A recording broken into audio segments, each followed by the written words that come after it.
sana. Kitu kwa inanuma hadi sasa hivi. Mwishowe ni kuuma. Sasa ile joy iko hivi. Kila time unataka tujikuna. Unajikuna. That is Owino. Na kuna hope kama ya Komi imetolewa, pia ya Owino itatolewa. Pia Owino hope. Utamwambiaje? Owino tamwambia asikufe moyo.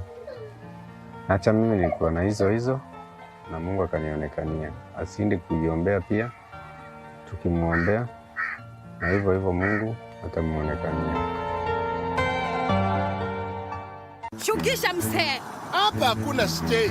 Wala shukisha ama mimi tapiga nduru na pesa yako msilibi. Mimi sitaki kisirani. Shuka. Thank you. Shuka.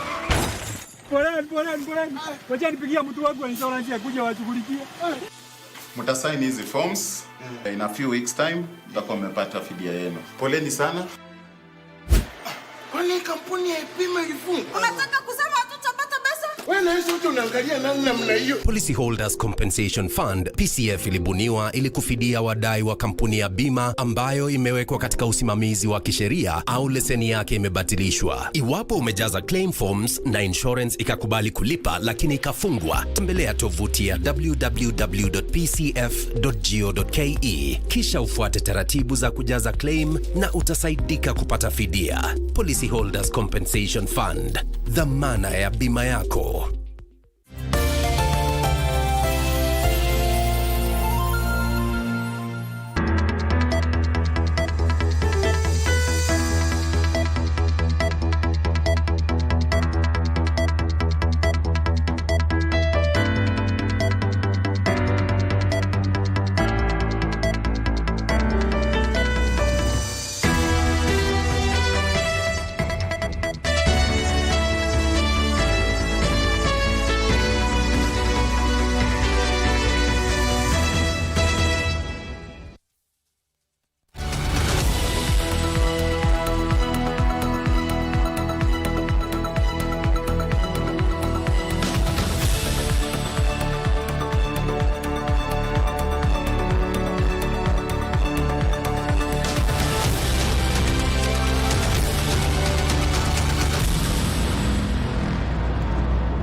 Good evening, welcome to Prime Edition. I am Cynthia Nyamai, and from me and the rest of the team, we do want to wish you a happy Labour Day. It has been a day full of celebrations. We have the details for you and also specific announcements that the President made today. And also we'll be sharing with you details on the investigation of Sir Charles, that is the Castle Member of Parliament, and much more in sports. But first, let's have the highlights.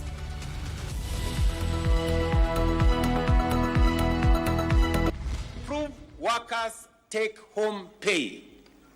Employers will now be required to apply eligible tax relief and exemptions directly when calculating pay as you earn, a significant shift from the current system where such reliefs can only be claimed from Kenya Revenue Authority. Enjoy the fruits of your labor. President Ruto announces new tax reliefs as he promises to enhance take-home pay. Creating a safe working environment. The government urges employers to discourage sexual relations in the workplace. And who killed Sir Charles? Detectives are piecing together evidence to unravel the assassination of Kasipul Member of Parliament.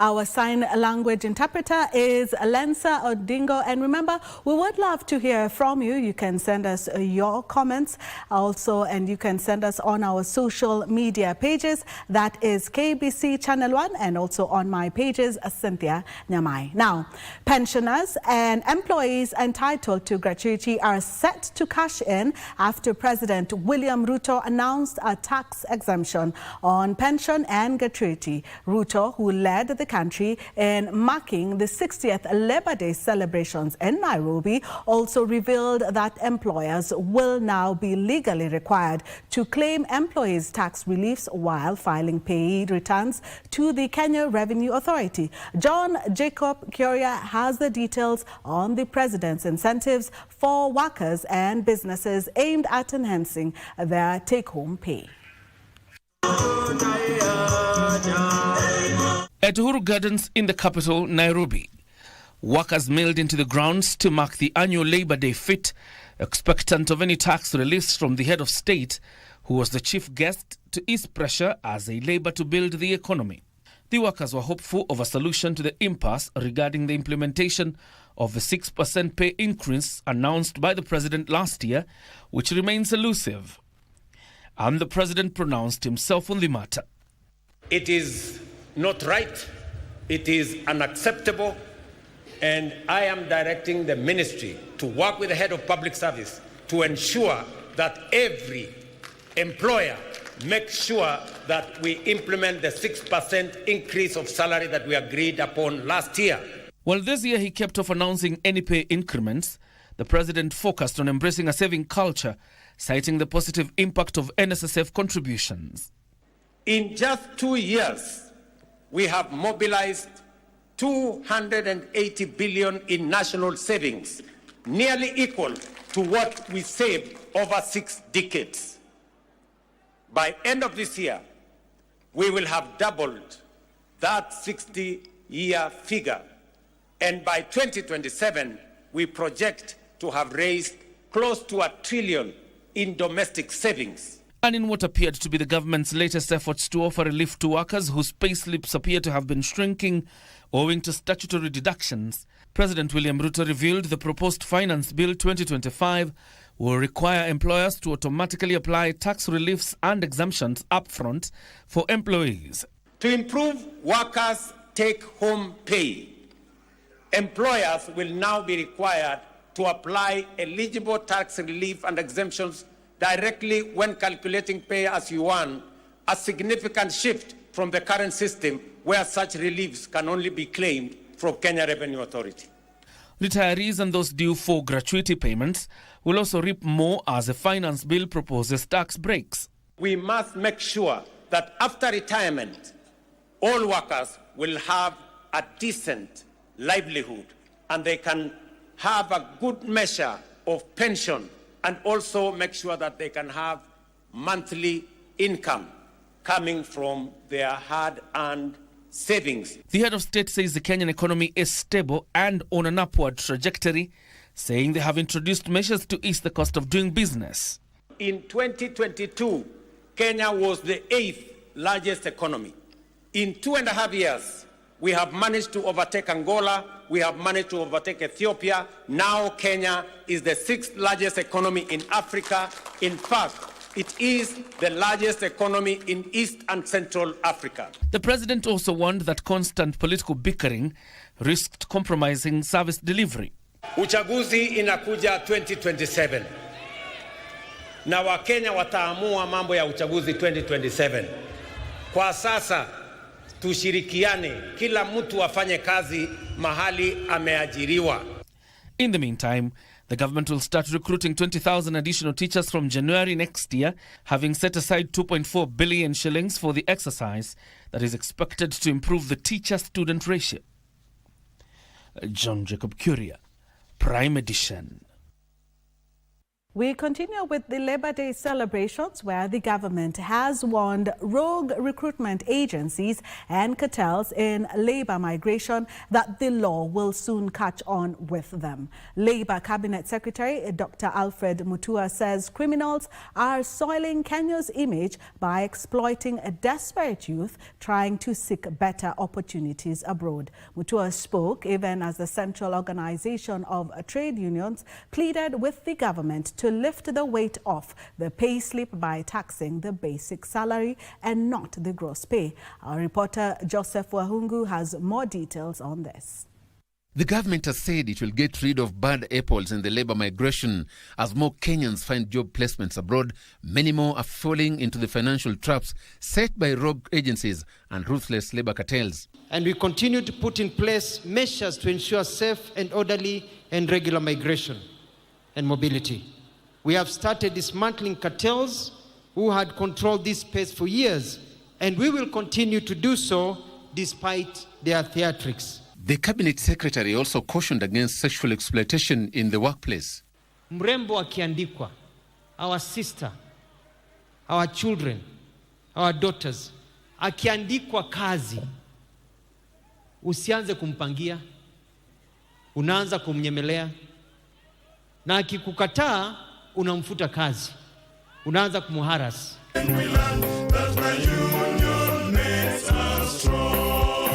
At the Labor Day celebrations, the government was asked to consider revising the tax regime and subject the basic salary to statutory deductions instead of the gross pay.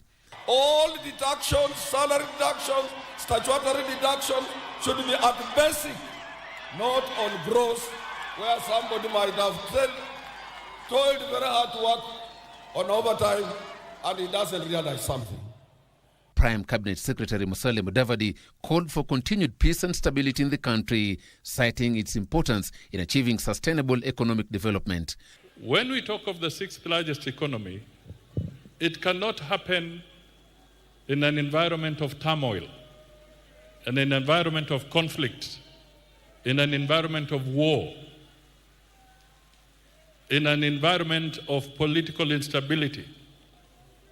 And my dear brothers and sisters, the biggest threat to any nation is not terrorism. It is when the institutions of that country collapse. Speaking during the 60th Labor Day celebrations at Uhuru Gardens in Nairobi, Mudavadi said Kenya has been ranked the 6th largest economy in Africa, adding that such achievement can only be attributed to the prevailing stable environment and a dedicated labor force. The 2025 Labor Day celebrations has been marked with a rallying call from the President and Unionists for Kenyans and workers to unite and show unity of purpose so that the country can achieve meaningful growth and development. Reporting for KBC Channel 1 from Uhuru Gardens in Nairobi, my name is Joseph Ohungu. Now, this year's Labor Day fete played out in full color as workers thronged Uhuru Gardens to mark the day. On display were their tools of trade showcased in creative ways, which spoke volumes of their contribution to the country's economy. Among the crowd was Paul Maina Njenga from Murang'a County. He was a walking tribute to patriotism and a worker's pride, draped from head to toe with the Kenyan flag colors. Our reporter Nancy Okware caught up with Njenga and other enthusiastic workers and brings us details of the vibrant scenes and sounds behind the day's fete. Thursday morning at Uhuru Gardens, the venue of this year's Labor Day celebrations. Those considered to be the key drivers of the Kenyan economy, the country's workforce, were here in their numbers. Today, they had ditched their workplaces in honor of Labor Day. It was a full display of their work attire and tools of trade. The atmosphere was charged as the various sector players sought to outdo each other, each keen to make an impact. Those in the private security sector were also part of the action. In tow was what's considered man's best friend. The canines, however, did not appear as friendly, considering they are guard dogs. The TV program Vioja Mahakamani crew were also part of the festivities.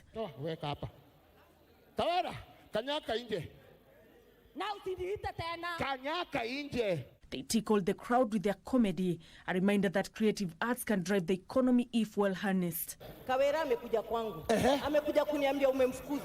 Security teams were on standby to ensure everything was seamless. In the beehive of activities, one man stood out.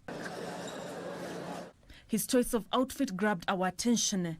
His name is Paul Mainanjenga, a resident of Murang'a County.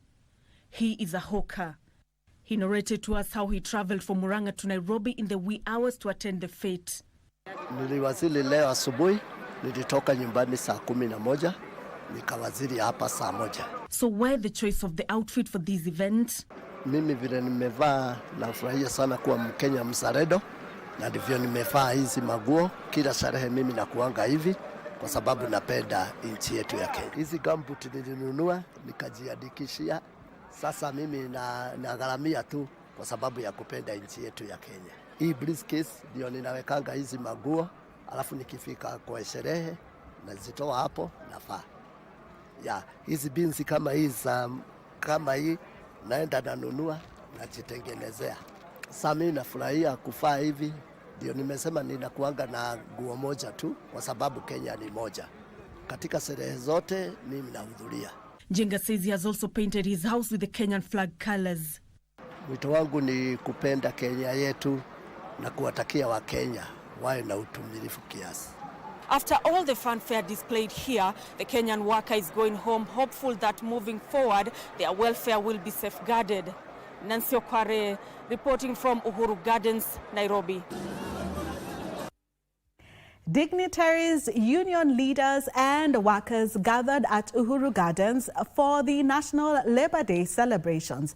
But as they delivered speeches and took stock of the successes and challenges in the labour sector, a section of the workforce in the informal sector continued to drive the economy silently. Tonight, Ben Chumba shines the spotlight on the men and women who continue to power the economy, unable to clock out off even on a day meant for workers' rest.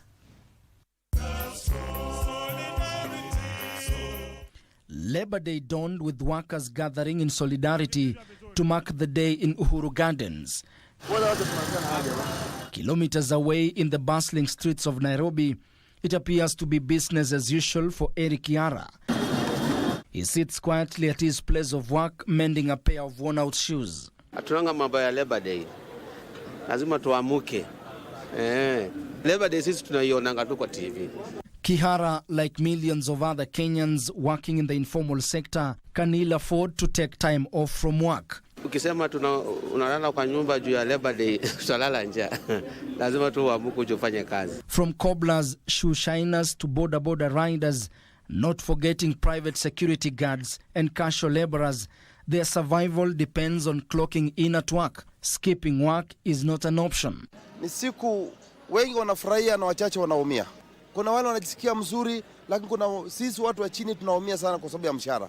Kwa wakati huu venye shule imefunguliwa, watoto kama hujapeleka kitu chochote, hakuna mtoto ataruhusiwa kwa darasa. Kama wangu ameingia jana, lakini baada amerudishwa kwa sababu gani? Hakuna karo. Kwa mfano kama mimi mtoto ako form 2 na lazima nijikaze, asifukuzwe shuleni, asikuje kuhangaika kama mimi.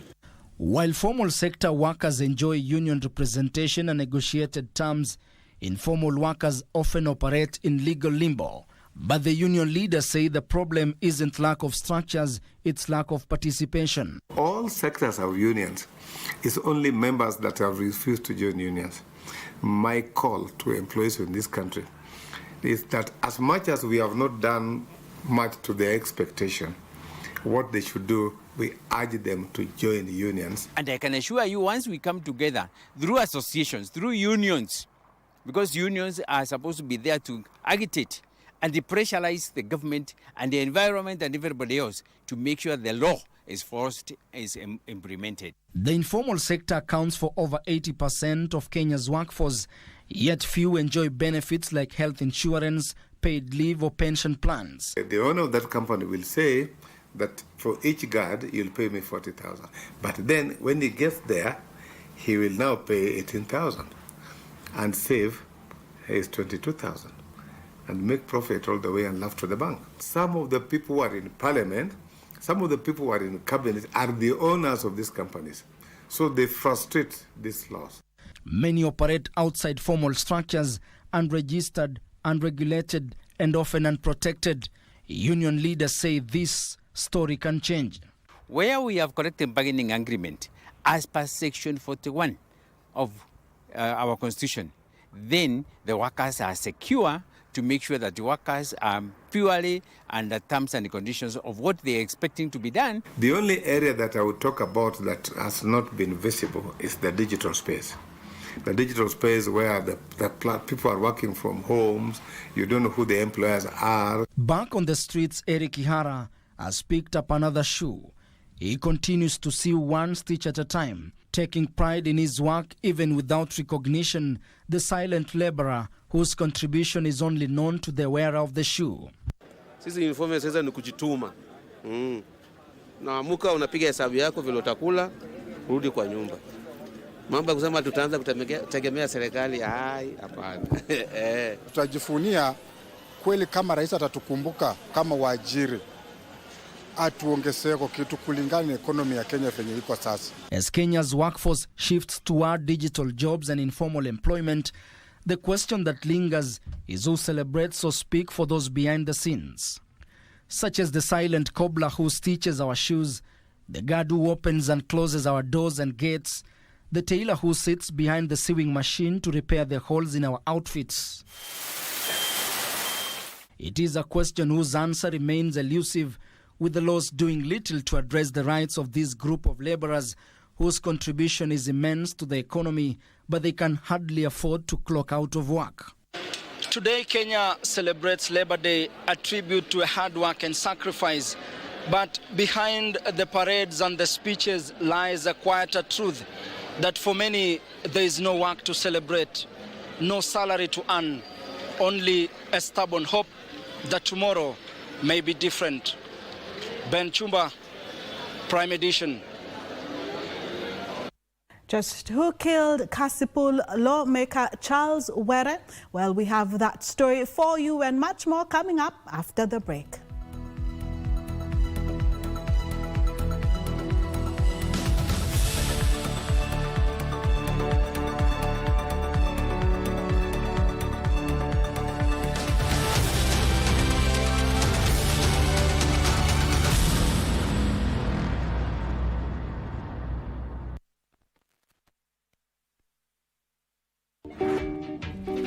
Mimi ni ng'ombe.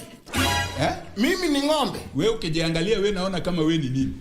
So what is your problem? My problem is wewe anaiba kwa mali yenu, wewe anaenda kuuza na bado wewe anakataa. Ulikwako nikiiba. Abana lakini alipata mali. Can you walk out please? Wewe unanikula. Mimi ndio nilipeleka hizo ng'ombe huko. Sasa wewe si ujibu maswali. Mimi ndio nilipeleka hizo ng'ombe huko. Kwani zilipelekwa na nani? Mimi sijui. Mbona huko uliza makofi? Katika simu yake ilionyesha mheshimiwa huyo hata sijui tata yangu alikuwa anatafuta nini kwa hiyo kipala. Sijui, I don't know. Wewe na usiniletee hata wewe ni kipala, hata wewe pato, hata uwezi chukua hata tata yangu, hata wewe usiniletee. Hapa ni wapi? Ni uwanja wa wafu. Kama nyie mnaeuawa na kutupwa. Hawezi kutoka paka leo ni mchafu. Hapana. Sasa makosa ya nani? Tabia njema ufunzwa nyumbani. Wewe hii tabia nyingine imetoka wapi? Kwa nini usinichukie tuende kwako ili nikakupikie wewe? Lazima niseme mzee Mombasa. Sitaki kusikia upuzi wako. Nimeshampata niliyekuwa nikimtaka. Lakini hukujua kama nitapoteza macho. Start responsibility ni ya nani? Ni yako ama ni yangu?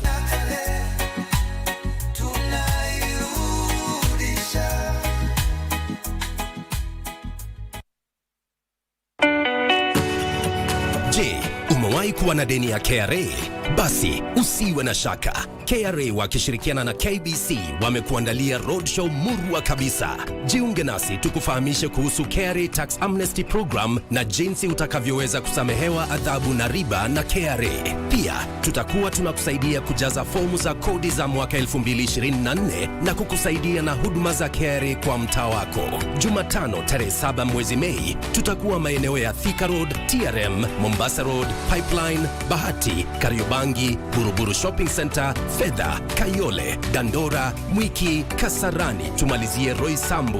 Kisha Alhamisi tarehe 8 mwezi Mei tutazuru maeneo ya Westlands, Kangemi, Uthiru, Kinoo, Dagoretti, Satellite, Kibra, Ngong Road, Nairobi West, Karen, Ngong na hatimaye Rongai. KRA, tulipe ushuru, tujitegemee.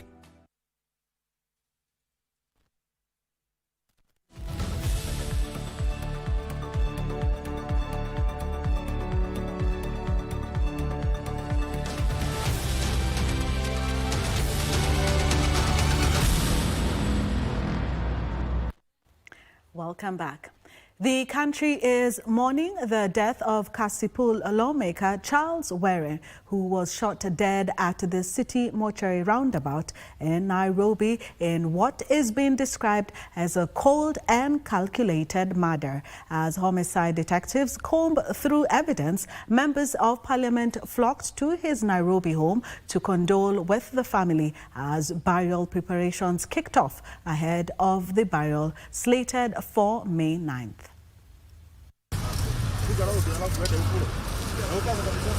Charles Were's life was cut short in a burst of a gunfire at City Mortuary roundabout in Nairobi at around 7:40 p.m. on Wednesday by unknown assailants who fled without a trace.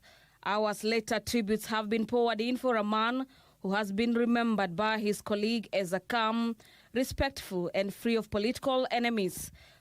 This death has hit Parliament in a very hard way. Charles Ongondo Were is a person all members of Parliament referred to as Sir Charles.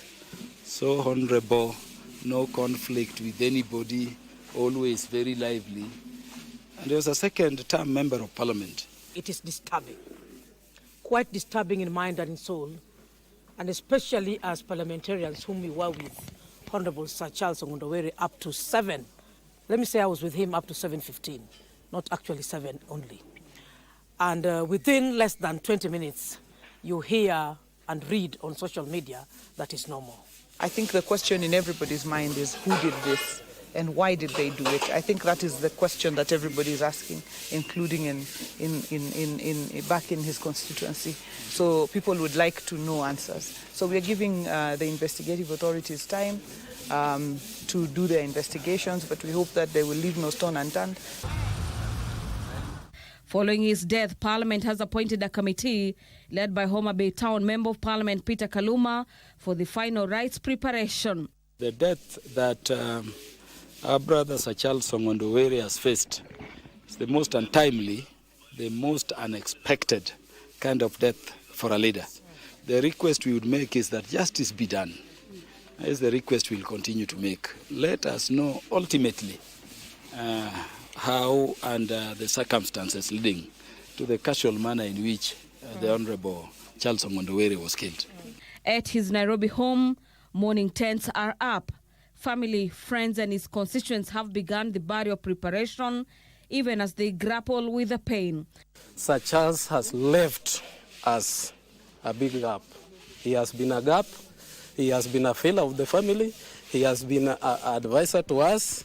And we as family, we have lost a man. We are saddened by the death of Dad. I know it's difficult, but as Governor said, let's give the authorities time to do the investigations and make conclusions. But as a family, we urge all Kenyans to pray for us in this difficult time. In Homa Bay, the family of the slain Kasipul Member of Parliament Ongondo Were alleged his death was politically motivated and well-orchestrated assassination. Were was killed because of politics of Kasipul, because of politics of county chairmanship. It's true. That only two things. Because of leadership, kwa sababu some of the aspirants wanted to eliminate him for him to get this seat. The incoming party election in Homa Bay County, one of the factors. According to the family, Ong'ondo Were had officially reported his concerns to the Directorate of Criminal Investigations in Nairobi, but no action was taken. The killers are known. They are known because Were has been complaining. Were has recorded statement from DC headquarters. Were has recorded statement up kwa DCI hapa. No assistance had been, he has not been assisted. Area residents have called for calm, even as they eulogize the lawmaker as an advocate for education. This is a man who has been very compassionate and has been able to reach every corner of this constituency, and not only this constituency, but the entire county. And it's one person who has got a ear to listen to everybody.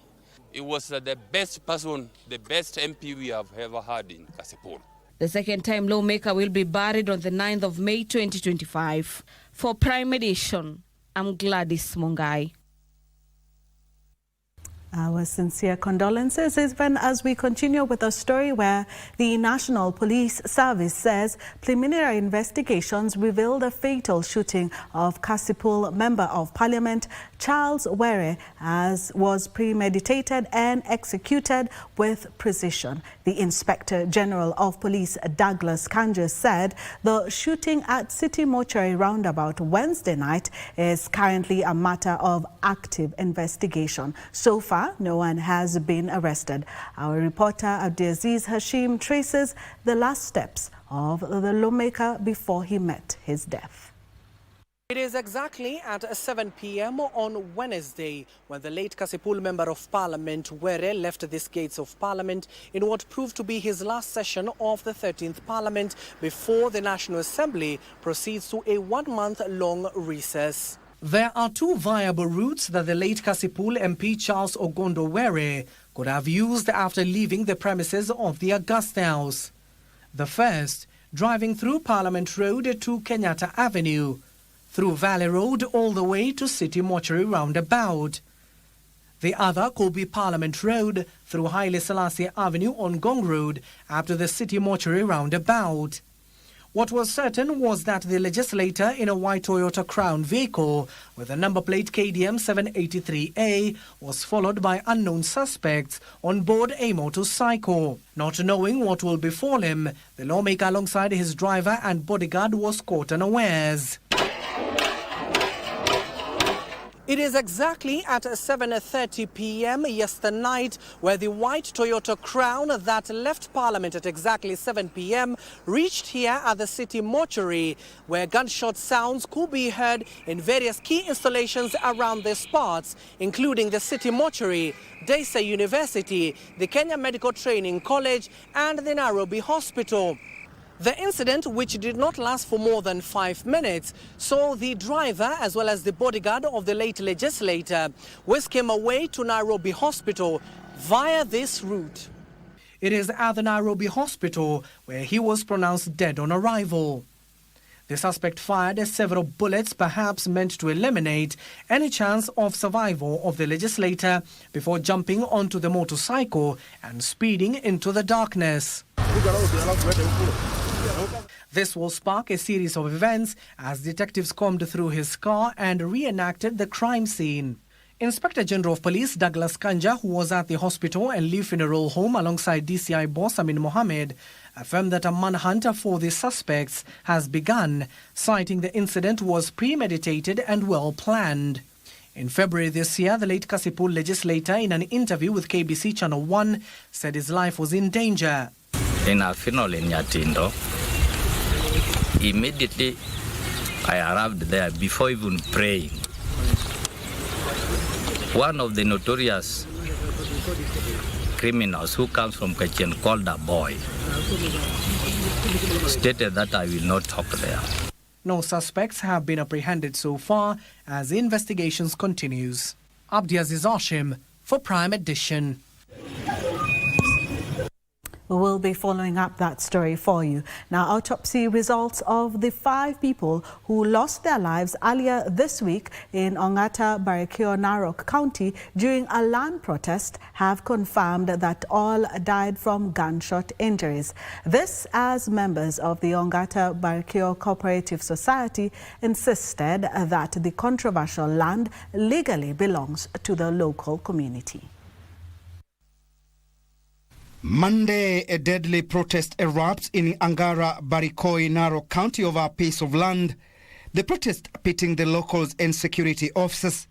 And as the dust settled, 5 villagers are left dead, with scores of others, among them police officers, nursing injuries at various hospitals in Narok County.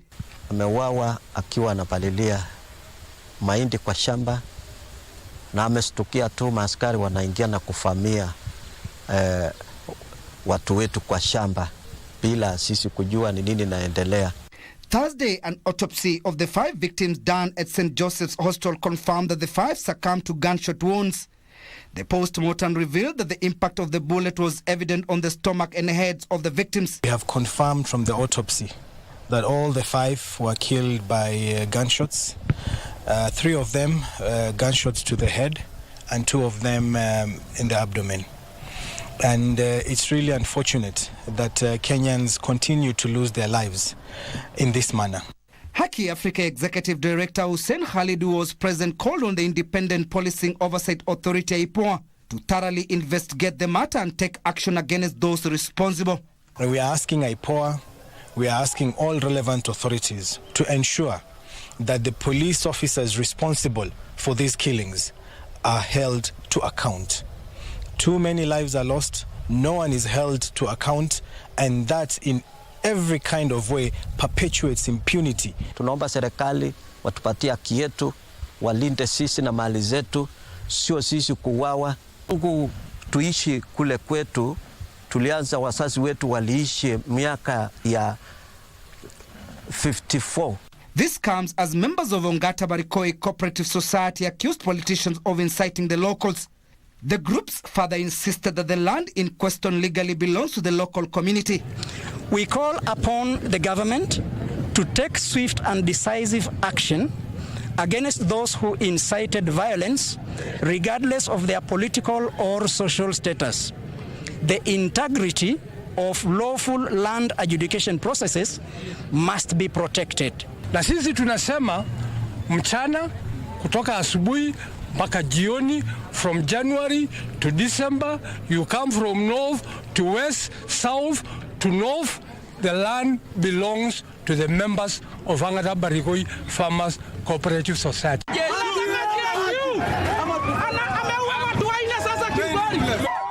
Earlier, businesses in Kilgoris town came to a standstill after boda operators took to the streets to protest the death of their colleague who was allegedly run over by a police Land Rover.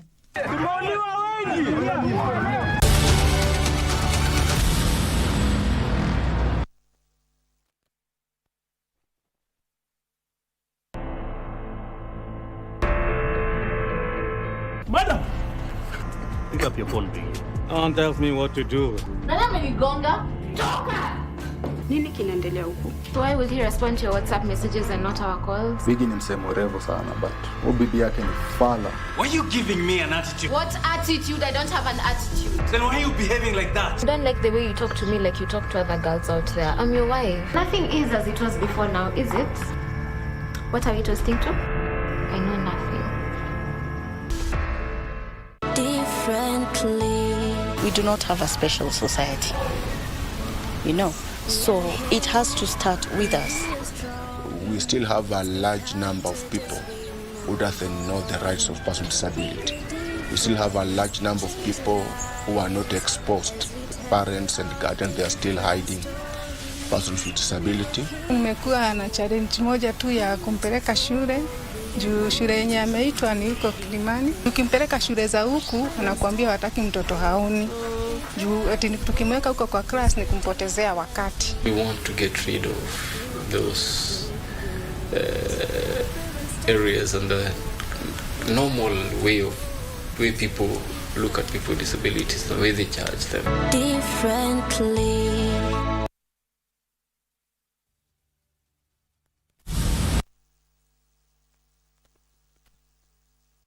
Welcome back. Well, we had a story earlier on Kilgoris, and the area is actually Angata Barikoi, not Ongata Barikoi. We do apologize for that. Now, a section of the business community in Nairobi is calling on the Nairobi City County government to provide a conducive environment for businesses to thrive. Speaking during the official launch of a new branch of Panda Mall supermarket at Galleria Annex, Nairobi, the stockholders said that they are willing to partner with the county and national government to address the unemployment menace witnessed in the country.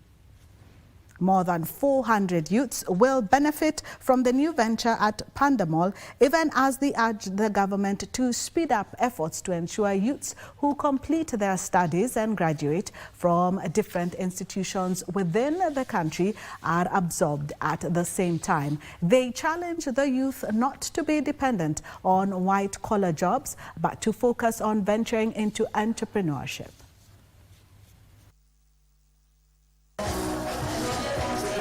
When you're able to stand by yourself and be able to afford things by yourself and get out of the house every single morning with a purpose and with a joy of life and wanting to achieve something. So I think this is every youth's dream, yeah? So then I would advise or maybe ask people to get out there and start their own small businesses and come to us. We will collaborate together. I think because there's so many opportunities, like here we have almost 400 workers that we've employed, and most of them were unemployed. So we call them for an interview, and then we train them, and then we empower them. And then after a while, I think they're able to stand on their feet, yeah? So we are hoping to collaborate with the government and also the people of Kenya and also the youth to make sure that they get job opportunities and also to just find opportunities for all workers. We are here to create the jobs for Kenya people.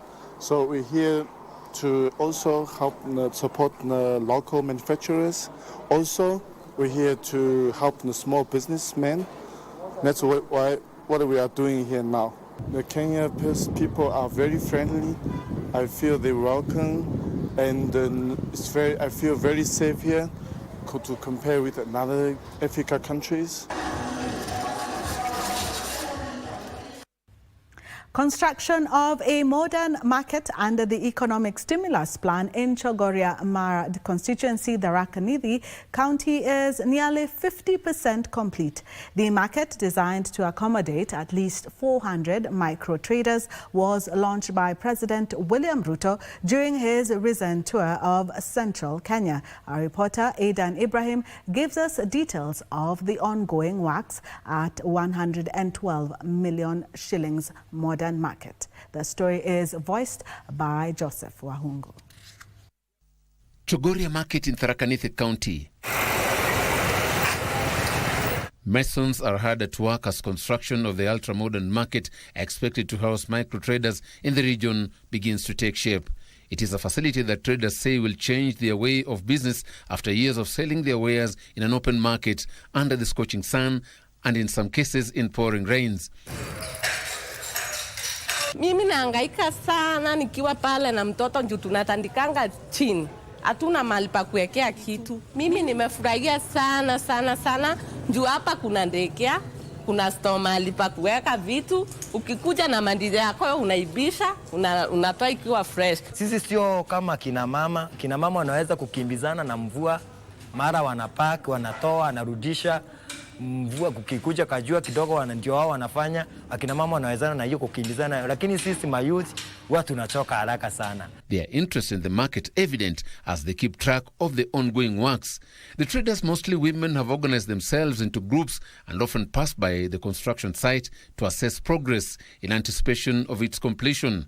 Tunapita tunarundi, tunapita tunarundi. Kila asubuhi lazima tupitie hapa. Hapa tunasema ni kana ni tumefika. Kwa nini? Hapa ni kuoga. Mtoto ukipata mtoto ni hapa. Utakuwa unaingia, unatoka, vitu yako iko salama. Tuko na furaha sana sana sana sana sana. Na hatujui tuseme nini, na hatujui tufanye nini. Tunauliza itaisha lini tuingie. Construction of this market, expected to cost 112 million shillings, was launched by President William Ruto during his recent tour in the county. It is expected to be connected to the internet and will accommodate 400 traders. Among the facilities being constructed is an ablution block, stalls, a food court, cold room, a dry store, a creche for those with children, and a social hall. Hii soko kila kitu itauzwa hapa. Sasa mwenye ako na ndizi hata kama ana space hapa anafurahia sababu anajua mimi niko na kibanda hapa ataniletea ndizi nimununulie.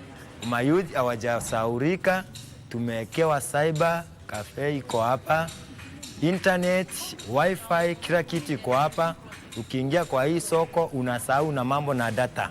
Mara Sub-County Assistant County Commissioner Karato Joseph says the facility is part of government's plan to promote small businesses and provide a conducive environment for traders. The project is estimated to complete in the next 3 months, which, as you can see the building behind us, we are on check. Right now they are doing plastering on the ground floor, and then coming months it will be the upper floor and then the roofing.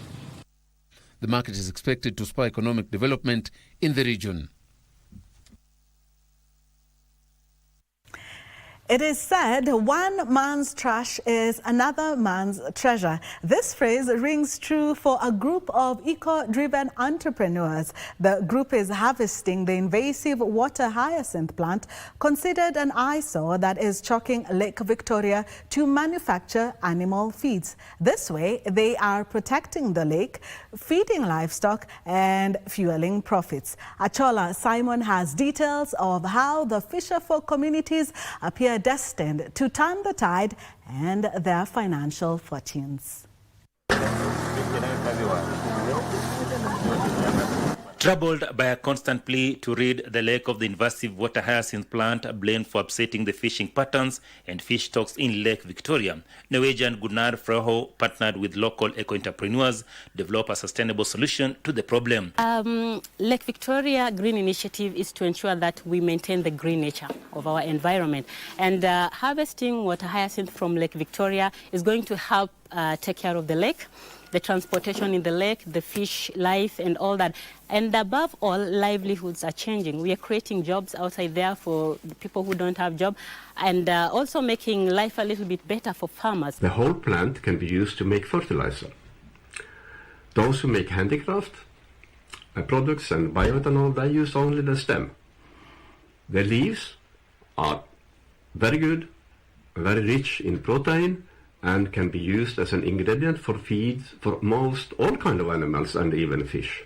It is then that the idea to turn the invasive weed into a viable raw material for the production of animal feeds was mooted and acted on. One of the challenges was to find a complementary raw material for the idea to become economically viable. This would see the group think outside the box and look at yet another underutilized resource in the region. They are nice. If you see water hyacinth, rice grass, they're just once like the rice grass, once the harvesting is done, the fields are just there with the rice grass. So we are just clearing. Actually, we are clearing the fields to make use of what is to be thrown. So we appeal to the government to support the initiative because we used all waste to create something out of the waste. For starters, Western Kenya is home to close to 40,000 acres of rice farms. This means hundreds of tons of rice grass go to waste post-harvest. Blending the rice grass, water hyacinth plant and molasses provided the right antidote for the problem, which was to rid the environment of the wastage and invasive weed, as well as develop animal feeds at a cheaper cost with maximum profits.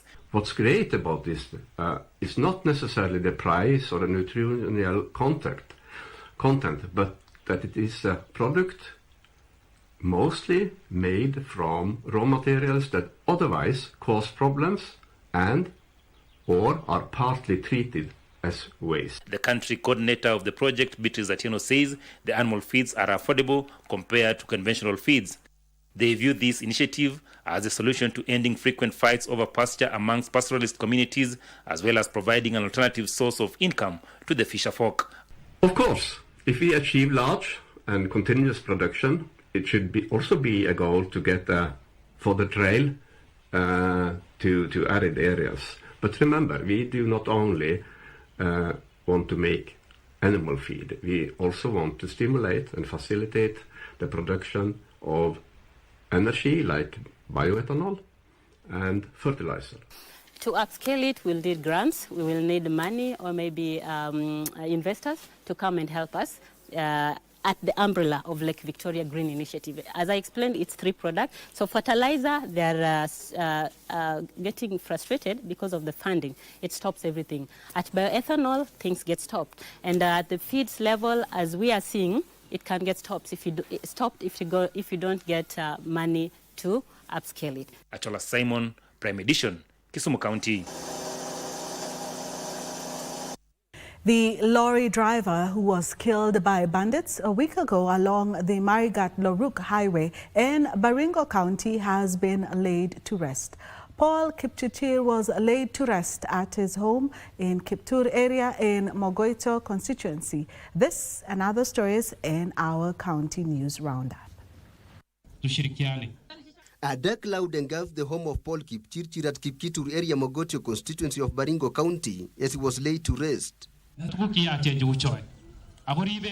During the burial event, mourners, including area leaders and his fellow drivers, pointed an accusing finger at the National Police Reservice for using government guns to perpetrate acts of banditry in the area. Ujinga kusimamisha watu barabara ati Loberer. Loberer unapata mbuzi ya nani hapo? Ati unasimamisha mtu Loruk. Chief aliuliwa Loruk ambaye ni Mpokot. Anauliwa na risasi ya serikali na chief amevaa uniform ya serikali. Elsewhere, Kajiado County Public Health Department has promised to relocate a dumping site in Ilbisil town following complaints from the area residents. Hiyo shimo tunaomba tuondolewe kwa maana kuna vitu chafu mashindano za hospitali, kumemwagwa masumu na watoto wanakuja hapa kushikashika vitu. Meanwhile, the government has confirmed that public schools will begin receiving delayed capitation funds starting next Monday. Education Cabinet Secretary Julius Ogamba says the delay in releasing these funds was due to competition for resources among various state agencies. Working with the Treasury, as I indicated, every single day. In fact, even today our teams are there trying to push to see whether we can have the capitation released, and it's going to be released anytime. We have the schools we call the ABET schools. They are mostly found in the marginalized and the hard-to-reach areas. And those schools, as per the report given by the former CS of Education, Dr. Mashogu, they had 71% of the learners in the urban centers. And because these are children of this nation, and they have been budgeted for in the capitation, can that money be taken to the schools? Because up to 2018, those schools were enjoying the capitation. And senators are demanding that the counties be allowed to continue issuing bursaries to students in secondary schools and tertiary institutions, saying they host most of the beneficiaries. In Homa Bay County, Zipline International Kenya has officially launched a drone-powered initiative aiming to improve access to critical medical supplies in remote and undeserved areas. With Zipline's cutting-edge drone technology, Homa Bay becomes a leader in last-mile healthcare delivery in Kenya. At the same time, the county government of Busia is on the spot over an alleged misappropriation of 24 million shillings meant for Changara Water Dam in Teso North. Senators now want the Ethics and Anti-Corruption Commission to investigate the matter. Hili tunalo hapa kulifanyika Nakuru, mambo kama hili kaua watu wengi sana, na ningetaka niseme hata wale wanaangalia maneno katika serikali kuu wajue ya kwamba si lazima tukuje tutengeneze njanga ndio alafu tukuje kurekebisha. Finally, Central Organization of Trade Unions Politics dominated Labor Day celebrations for tea workers held at Chepchabas, Konoin Sub-County, Bomet County. Kwa hivyo wale ambao wanatusumbua na makelele ya pesa 8, hatuoni hakuna mahali alileta hiyo proposal kwa board. I was the first person kumwambia Bwana Francis, wewe ukiongea serikali nasikia. Central Organization of Trade Unions Assistant Secretary General Henry Omasire has defended and endorsed the Secretary General Francis Atwoli for another term. Tilio Marco for Prime Edition.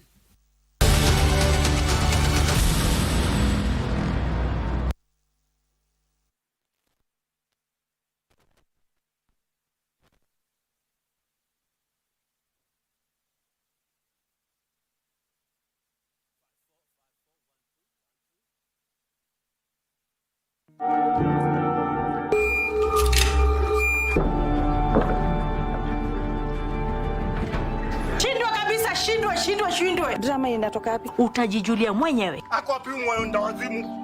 Musa. Put it the way it is. Lazima nimbalize leo. Kwani nini mnaulizana na dad? I want to be here with my dad. Alone. Jamani ni Mungu tu. Ni nani huyo? I want to discuss on something that has been a topic of discussion. We are looking at the concept of betting, how to deal with the gambling. I don't want to call it a gambling spirit, but how to deal with that nature and attitude and habit of gambling. So gambling ni kitu nilianza kitambo, but hapo naweza sema siku bado najijua. Au unajua ni gambling? Siku najua ni gambling. Shinda kidogo lakini yenye na lose mzee, ikikuja kunipiga na nipiga serious. The Bible says he has come to, that you may have life and have it in abundance, but also the devil comes to kill, steal and to destroy. What are the effects of your gambling? If you look at it in the big picture. Yes. You've lost 25,000. A million people have lost 25,000. To who? And who gained? To the system. Nilikuja nikawachana na betting, but unaona hiyo dent ya sis kutoenda chuo, ile lose relationship na wale wasi. So I think ni scar bado iko.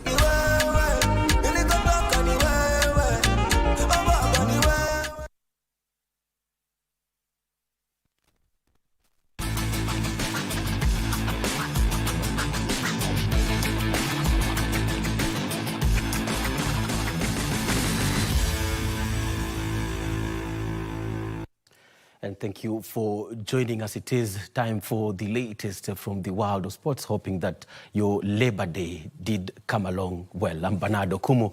The basketball family and the entire sporting fraternity has been thrown into mourning following the sudden death of the president of Kenya Basketball Federation, Paul Otula. Today, Deputy Chief of Staff in charge of Performance and Delivery Management in the Executive Office of the President, Eliud Owalo, sent his message of condolence to the family, relatives, friends, sports fraternity and the basketball community. Owalo said he worked closely with the late Otula in supporting various basketball initiatives through the Eliud Owalo Foundation, and that Otula had a checkered career as a teacher, principal of both Mangu School and Maseno School, and an icon in basketball circles. The Kenya Basketball Federation announced the death of Otula, saying he was a dedicated leader, mentor and towering figure in Kenyan basketball. His passion, vision and service to the game and the nation will never be forgotten. Others who sent their condolences included the President of the National Olympic Committee of Kenya, Paul Tergat, and his deputy Shadrack Maluki, among other sports administrators in the country.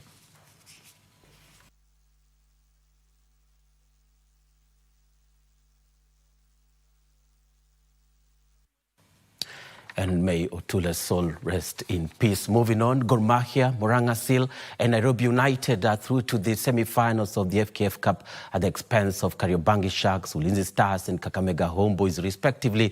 Gor defeated Sharks 2-0. Murang'a Seal beat Ulinzi Stars by 3-2, while Kakamega Homeboys lost 2-0 to Nairobi United in their quarter-final matches played today at Dandora Stadium. Two FKF Premier League sides, Murang'a Seal and Gor Mahia plus Jan Killers Nairobi United, are through to the FKF Cup semis.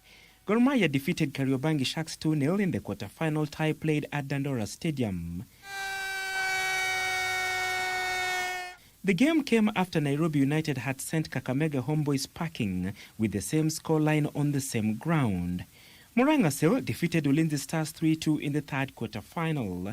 The semi-finals will be played on the 24th and 25th May, with the final set for 14th June.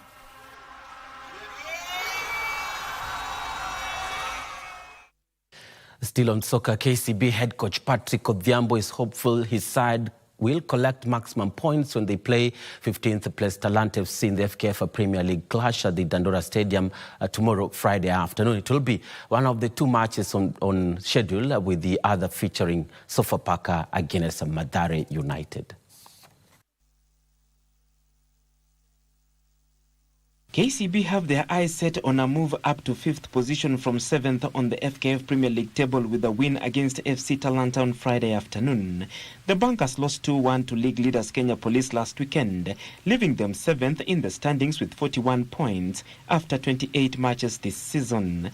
Having crashed out of the FKF Cup to 2nd Division 1 side Nairobi United, Odhiambo's men can only fight for the top 4 as the league title looks out of sight. It's going to be a hard one, because Talanta are fighting relegation, and they are not consistent in their results.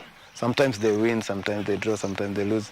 And if you look keenly, they win in the bigger teams. The bigger teams, when they play the bigger teams, they win.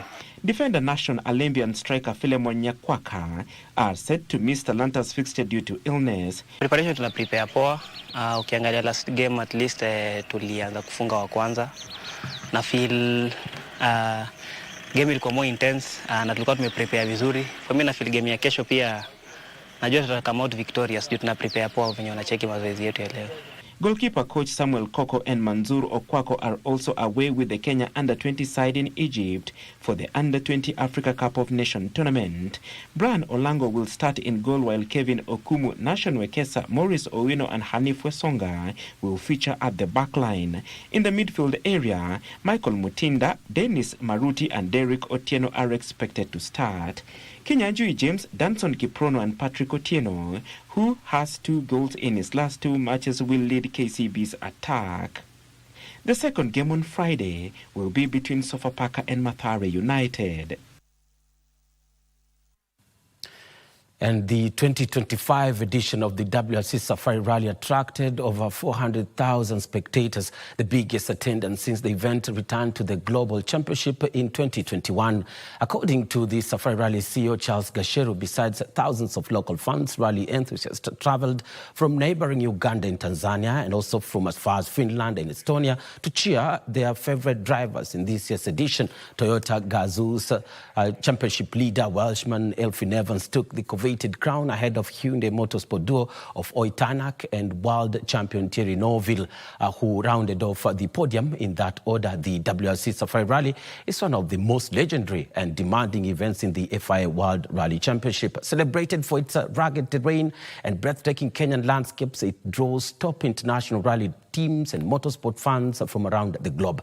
Beyond the excitement, the rally significantly contributes to Kenya's tourism, sporting legacy and economic growth.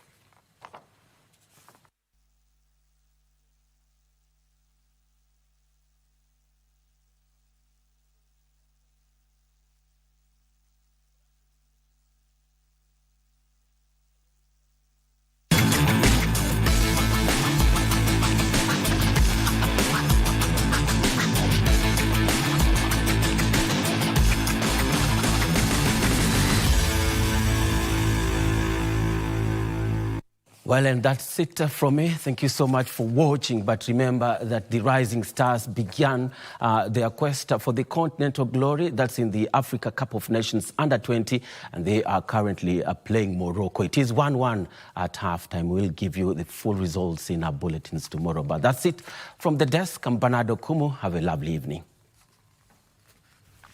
Thank you, Bernard Okumu. And from me and the rest of the team, we do want to wish you a very good night.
Ukiwa mjesi ujue ni kila saa usikie bwana yako ameenda mbali.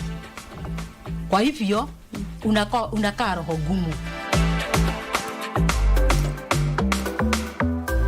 Kaona msichana hapo hata yeye. So sikumwongeleza. Bado nimwangalia na macho nikamwadmire. Sasa mimi nilimuona alikuwa mtu wa kujiriga sana. Hata sikuwa na haja na gutuone. Mimi sijaiona mwingine. Kwa muda tumekaa salama. Na Mungu atatubariki tutakaa miaka mingi. Kwa hivyo hiyo upendo iendelee.